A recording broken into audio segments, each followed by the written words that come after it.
Imphal College the physical distancing tawhondana form fill up emit card piramba angakpa poi People Task Force for COVID-19 na satharakpa awareness program gi saruk manungsa na ngasi Imphal College ta su AMU gi makhara pangthokadoriba taruk suba semester gi mahairoi singna emit card lawba amadi ani suba amadi mari suba semester gi form fill up tawba lakpa mahairoi singna marks ningthina uptaba amadi physical distancing tawdana punna laiba amadi queue lepada su krik inana leplamba thengnarakhi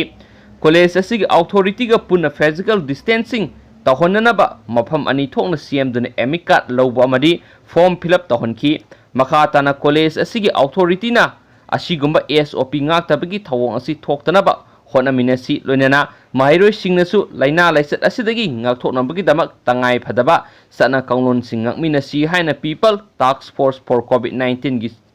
serol amana hairi serol asina makha tarakliba de People Task Force for COVID-19 Indian Red Cross Society Manipur State Branch Indian Medical Association for Healthcare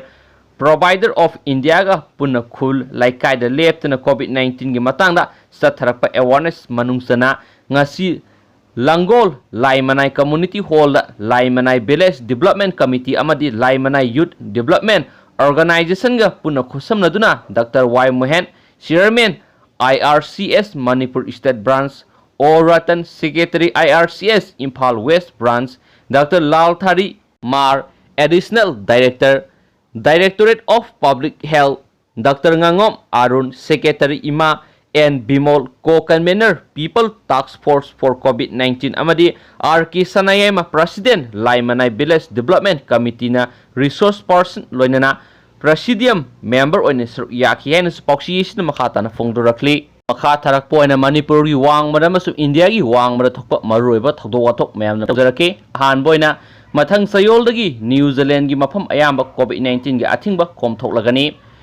New Zealand na COVID-19 sandokpa thingnaba thamlakpa Athingba sing alert level 1 sangsinduna komthoklagani amasum Auckland gi alert level hanthakadra hantharoidra haibigi matangda firep ama September 18 da lauragani haina nithokaba numita Prime Minister Jacinda Ardern phongdorakre Hauzi Auckland alert level 2.5 te lairi amasum laiba asigi atai saruk singna level 2 da lai Auckland da COVID-19 virus ki ani shuba wave August thada thokpo uki hauzi control tokre COVID-19 alert level 2 gi makhada miyoi lisingama hena punba yade alert level 2.5 amasum 3 gi makhada miyoi 10 dagi hena punba yade alert level 1 da miyoi khudingmak thabak kaba school satpa sport amasum laiba asida satok sin tawba yaragani mi punbada Athingba amata lairaroi adumoinamak ngamkhaida Athingba sing makhata na laikhigani haina ministry na haiki mara sida government na public transport distancing gi darkar laiba sing busu komthokre airlines amasum pre-booking gi darkar laiba transport operator sing na hauzik booking hena tabu yaragani haina adar na makhata na phongdoki ningthokaba numita New Zealand COVID-19 gi community case ama thengnaki ningthokaba numita thengnakiba anaba amasu miyoi ani amasu naba phakibaga loinana hauzik laiba asida COVID-19 naduna leiriba migi masing maudraga tarukni makhoi gi manungda 38 mapandagi laina asi naraga lakpani amasum anaba yankhai ga tare na miya maraktagi launabani haina spokesperson makatarakli marak thana India manungda thokpa yamna ngakninga oiba atopa pawng khatang mayamda marak thana hapsaramge Bihar da pung 33 ki manungda anauba Dr. Lishing ahunga chamaga marfuga taruk lawbugi parikya phal laukthokpaga khudakta Home District ki wangbada posting pikhre Chief Minister Nitish Kumar na lusingba Bihar gi JPU na lead tawriba sakar sina lagliba State Assembly gi akhanaba campaign oina pung 33 ki manungda anauba Dr. Lishing ahunga chamaga marfuga taruk lawbugi parikya phal hek laukthokpaga ngasi khudaki oina Khallaba Dr. Singh magi Home District ki wangbada posting pikre haina agency gi pawn phongdorakli mamang thara pung nifuga nipan gi manungda parikya tawraga nurse lising manga muk laukraba matung handaksu state ki health services ki makhada general duty medical officer oina lising ahum henba Dr. Singh adu handak September 10 da written test tawraga Mathang numit tang taraga mathugi numidang angan ba pungphamda phal laukthok laga matam ikan kanadana magi posting pikhibani hari ꯗꯣꯛꯇꯔꯁꯤꯡ ꯑꯗꯨ home ꯗꯤꯁꯇ꯭ꯔꯤꯛꯀꯤ ꯋꯥꯡꯃꯗ posting ꯄꯤꯔꯕꯁꯨ ꯅꯨꯡꯇꯤꯒꯤ ꯆꯠꯊꯣꯛ ꯆꯠꯁꯤꯟꯗ ꯈꯨꯗꯣꯡ ꯆꯥꯍꯟꯅꯅꯕ ꯃꯌꯨꯝꯗꯒꯤ ꯄꯪꯊꯥꯞ ꯊꯥꯞꯇꯨꯅ ꯂꯩꯕ health ꯁꯦꯟꯇꯔꯗ ꯑꯣꯏꯅ ꯊꯥꯈ꯭ꯔꯦ꯫ ꯄꯣꯁꯇꯤꯡ ꯇꯥꯔꯤꯕ ꯃꯐꯝ ꯑꯗꯨꯗ ꯄꯨꯡ 2ꯒꯤ ꯃꯅꯨꯡꯗ ꯊꯨꯡꯕ ꯉꯝꯅꯕ ꯄꯪꯂꯥꯞ ꯂꯥꯞꯇꯕ ꯃꯐꯝꯗ ꯄꯣꯁꯇꯤꯡ ꯄꯤꯕꯅꯤ꯫ ꯍꯧꯖꯤꯛ ꯂꯩꯔꯤꯕ ꯗꯤꯁꯇ꯭ꯔꯤꯛ 39 ꯃꯛꯇ ꯗꯣꯛꯇꯔꯒꯤ ꯑꯋꯥꯠꯄ ꯑꯃꯠꯇ ꯂꯩꯔꯔꯣꯏ ꯍꯥꯏꯅ ꯁꯔꯀꯥꯔꯒꯤ ꯄꯥꯎꯅ ꯍꯥꯏꯔꯤ꯫ ꯀ꯭ꯂꯥꯁ 2 ꯊꯥꯛꯀꯤ ꯗꯣꯛꯇꯔꯁꯤꯡ ꯑꯁꯤ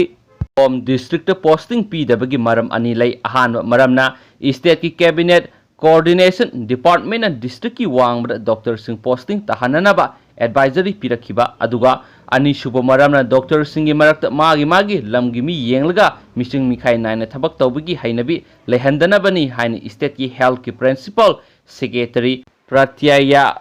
ꯑꯃꯤꯇ꯭ꯔꯅ ꯃꯦꯗꯤꯌꯥꯗ ꯐꯣꯡꯗꯣꯛꯈ꯭ꯔꯦ꯫ ꯄ꯭ꯔꯤꯟꯁꯤꯄꯜ ꯁꯦꯀ꯭ꯔꯦꯇꯔꯤ ꯃꯁꯥꯃꯛ ꯏꯁꯇꯦꯠꯅ ꯆꯂꯥꯏꯕ ꯃꯦꯗꯤꯀꯦꯜ ꯀꯣꯂꯦꯖ 9ꯒꯤ ꯃꯅꯨꯡꯗ 9ꯗꯤ ꯃꯍꯥꯛꯅ ꯖꯨꯂꯥꯏ 18ꯗ ꯐꯝ ꯑꯁꯤ ꯍꯦꯛ ꯄꯩꯔꯛꯄꯗꯒꯤ ꯑꯋꯥꯠ ꯑꯄꯥ ꯂꯩꯕꯁꯤꯡ ꯌꯦꯡꯁꯤꯜꯂꯨꯔꯦ, ꯑꯗꯨꯒ ꯄꯋꯥꯄꯨꯔꯤꯗ ꯂꯩꯕ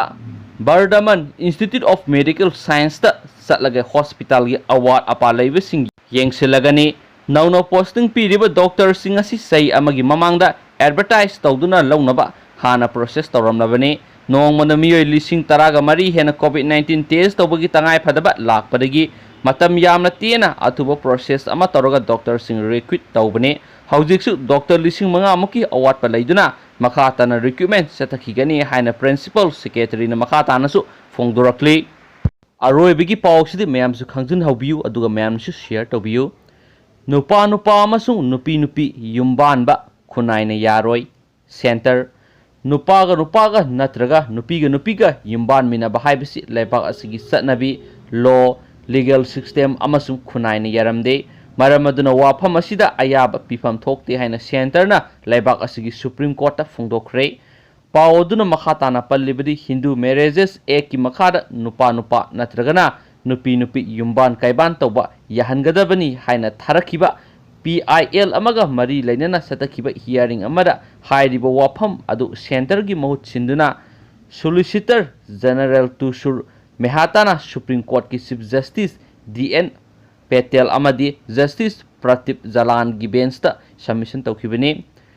PIL ꯑꯗꯨꯕꯨ ꯌꯥꯅꯤꯡꯗꯕ ꯐꯣꯡꯗꯣꯛꯇꯨꯅ ꯁꯣꯂꯤꯁꯤꯇꯔ ꯖꯦꯅꯔꯦꯜ ꯃꯦꯍꯇꯥꯒꯤ ꯃꯥꯏꯀꯩꯗꯒꯤ ꯂꯩꯕꯥꯛ ꯑꯁꯤꯒꯤ ꯆꯠꯅꯕꯤ, ꯂꯣ ꯑꯃꯗꯤ ꯂꯤꯒꯦꯜ ꯁꯤꯁꯇꯦꯝ ꯑꯃꯁꯨꯡ ꯑꯍꯜ ꯂꯃꯟꯁꯤꯡꯅ ꯅꯨꯄꯥ ꯃꯁꯦꯜ ꯅꯠꯇ꯭ꯔꯒꯅ ꯅꯨꯄꯤ ꯃꯁꯦꯜ ꯌꯨꯝꯕꯥꯜ ꯀꯩꯕꯥꯟ ꯇꯧꯕꯒꯤ ꯆꯠꯅꯕꯤ ꯑꯗꯨ ꯑꯌꯥꯕ ꯄꯤꯔꯝꯕ ꯂꯩꯇꯦ꯫ ꯃꯔꯝ ꯑꯗꯨꯅ ꯀꯅꯥꯒꯨꯝꯕ ꯑꯃꯅ ꯍꯥꯏꯔꯤꯕ ꯋꯥꯐꯝ ꯑꯗꯨꯒꯤ ꯑꯌꯥꯕ ꯀꯣꯔꯠꯇꯒꯤ ꯅꯤꯔꯛꯄ ꯇꯥꯔꯕꯗꯤ ꯀꯣꯔꯠꯅ ꯄꯤꯐꯝ ꯊꯣꯛꯇꯦ꯫ ꯍꯤꯟꯗꯨ ꯃꯦꯔꯦꯖꯦꯁ ꯑꯦꯛꯀꯤ ꯃꯈꯥꯗ ꯌꯨꯝꯕꯥꯟ ꯀꯩꯕꯥꯟ ꯃꯤꯟꯅꯔꯕ ꯅꯨꯄꯤ ꯑꯗꯨ ꯇꯥꯊꯣꯛ ꯇꯥꯁꯤꯟ ꯇꯧꯅꯒꯗꯕꯅꯤ ꯑꯃꯗꯤ ꯑꯃꯅ ꯑꯃꯒꯤ ꯃꯇꯦꯡ ꯄꯥꯡꯅꯗꯨꯅ ꯑꯃꯠꯇ ꯑꯣꯏꯅ ꯌꯨꯝ ꯄꯥꯟꯃꯤꯟꯅꯒꯗꯕꯅꯤ ꯍꯥꯏꯕ ꯋꯥꯐꯝ ꯌꯥꯎꯔꯤ꯫ ꯃꯔꯝ ꯑꯗꯨꯅ ꯅꯨꯄꯥ ꯉꯥꯛꯇ ꯅꯠꯇ꯭ꯔꯒꯅ ꯅꯨꯄꯤ ꯉꯥꯛꯇ ꯌꯨꯝ ꯄꯥꯟꯕꯒꯤ ꯋꯥꯐꯝ ꯑꯗꯨ ꯑꯌꯥꯕ ꯄꯤꯐꯝ ꯊꯣꯛꯇꯦ ꯍꯥꯏꯅ ꯄꯟꯈꯤ꯫ ꯁꯣꯂꯤꯁꯤꯇꯔ ꯖꯦꯅꯔꯦꯜꯒꯤ ꯁꯕꯃꯤꯁꯟ ꯑꯗꯨ ꯁꯨꯄ꯭ꯔꯤꯝ ꯀꯣꯔꯠꯀꯤ ꯕꯦꯟꯆ ꯑꯗꯨꯅ ꯀꯨꯞꯅ ꯌꯦꯡꯂꯕ ꯃꯇꯨꯡꯗ ꯃꯥꯂꯦꯝ ꯑꯁꯤ ꯑꯍꯣꯡꯕ ꯀꯌꯥ ꯑꯃ ꯂꯦꯞꯇꯨꯅ ꯂꯥꯛꯂꯤ꯫ ꯑꯗꯨꯝ ꯑꯣꯏꯅꯃꯛ ꯑꯍꯣꯡꯕꯁꯤꯡ ꯑꯗꯨ ꯑꯈꯟꯅꯕ ꯂꯩꯕꯥꯛ ꯑꯃꯒꯤ ꯑꯣꯏꯅꯗꯤ ꯍꯣꯡꯕ ꯅꯠꯇ꯭ꯔꯒꯅ ꯍꯣꯡꯍꯟꯗꯕ ꯍꯥꯏꯕꯗꯨ ꯈꯟꯅꯅꯤꯡꯉꯥꯏ ꯑꯣꯏꯔꯤ꯫ ꯅꯥꯀꯜ ꯑꯃꯔꯣꯝꯗ ꯅꯨꯄꯥ ꯅꯠꯇ꯭ꯔꯒꯅ ꯅꯨꯄꯤ ꯌꯨꯝꯕꯥꯟ ꯀꯩꯕꯥꯟ ꯇꯧꯕꯒꯤ ꯑꯄꯥꯝꯕ ꯂꯩꯔꯤꯕ ꯃꯤꯑꯣꯏꯁꯤꯡ ꯑꯗꯨ ꯃꯍꯩ ꯃꯁꯤꯡ ꯅꯤꯡꯊꯤꯅ ꯍꯩꯔꯕ ꯃꯤꯑꯣꯏꯅ ꯑꯣꯏꯔꯤ꯫ ꯃꯔꯝ ꯑꯗꯨꯅ ꯃꯈꯣꯏꯒꯤ ꯑꯄꯥꯝꯕ ꯑꯗꯨꯒꯤꯗꯃꯛ ꯀꯣꯔꯠꯇ ꯂꯥꯛꯄ ꯌꯥꯒꯅꯤ ꯍꯥꯏꯕ ꯋꯥꯐꯝꯁꯤꯡ ꯐꯣꯡꯗꯣꯛꯈꯤ꯫ ꯄꯦꯇꯤꯁꯅꯔꯒꯤ ꯎꯀꯤꯜꯒꯤ ꯃꯥꯏꯀꯩꯗꯒꯤꯗꯤ ꯍꯥꯏꯔꯤꯕ ꯃꯤꯑꯣꯏꯁꯤꯡ ꯑꯗꯨ ꯂꯥꯏꯔꯤꯛ ꯂꯥꯏꯁꯨ ꯅꯤꯡꯊꯤꯅ ꯍꯩꯔꯕ ꯑꯣꯏꯔꯕꯁꯨ ꯈꯨꯟꯅꯥꯏ ꯑꯁꯤꯒꯤ ꯆꯠꯅꯕꯤ ꯀꯤꯕꯗꯒꯤ ꯀꯣꯔꯠ ꯇꯝꯅ ꯂꯥꯛꯄ ꯉꯝꯗꯕꯅꯤ ꯍꯥꯏꯈꯤ꯫ ꯂꯣꯏꯅꯅ ꯕꯦꯟꯆ ꯑꯗꯨꯅ ꯄꯤꯇꯤꯁꯅꯔꯒꯤ ꯎꯀꯤꯜꯗ ꯅꯨꯄꯥ ꯅꯠꯇ꯭ꯔꯒꯅ ꯅꯨꯄꯤ ꯌꯨꯝꯕꯥꯟ ꯀꯩꯕꯥꯟ ꯇꯧꯕꯒꯤ ꯑꯄꯥꯝꯕ ꯂꯩꯔꯕꯁꯨ ꯐꯪꯗ꯭ꯔꯦ ꯍꯥꯏꯔꯤꯕ ꯃꯤꯑꯣꯏꯁꯤꯡ ꯑꯗꯨꯒꯤ ꯃꯃꯤꯡ ꯃꯊꯥ ꯄꯤꯔꯛꯅꯕ ꯈꯪꯍꯟꯈ꯭ꯔꯦ ꯑꯃꯗꯤ ꯃꯈꯥ ꯇꯥꯅ ꯍꯤꯌꯥꯔꯤꯡ ꯑꯣꯛꯇꯣꯕꯔ 21ꯗ ꯆꯠꯊꯅꯕ ꯃꯇꯝ ꯂꯦꯞꯈꯤ ꯍꯥꯏꯅꯁꯨ ꯄꯥꯎꯆꯦ ꯑꯁꯤꯅ ꯃꯈꯥ ꯇꯥꯔꯛꯂꯤ꯫ Thank you.